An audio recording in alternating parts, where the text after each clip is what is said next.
Panginoon, ang magandang inumpisahan mo. Salamat, Lord God, hallelujah, dahil pinahalagahan niyo po ang buhay namin. Inalis niyo kami sa buhay na patungo sa miserable. Ngayon, tinuwid mo po kami, Panginoon Diyos.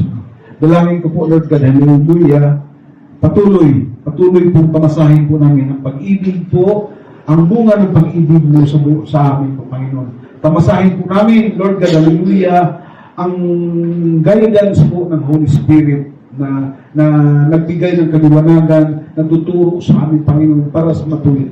At higit sa lahat, Lord God, patuloy mong pinapalakas ang aming panampalataya. Hindi mo kami dinadaan po, Panginoon, sa panghihina.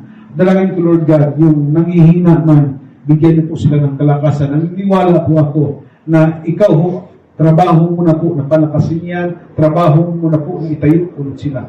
At Panginoon Diyos, dalangin ko, Lord, bunutin mo, sa pangalan ni Jesus, bunutin mo po, Panginoon, ang masamang espiritu na gustong mananahan sa bawat isa. Palitan mo po, Panginoon, ng Holy Spirit. Palitan mo po ng kapangyarihan ng salita ng Diyos, ang bawat bibig po, Panginoon, ng bawat isa, na lahat po, Panginoon, kaya po, Panginoon, palisin ang mga masamang espiritu. Kayang pagalingin ang karamdaman. Maraming salamat po, Lord God, sa pag-ibig, pagpapalain po kaming lahat. In Jesus' name. Amen.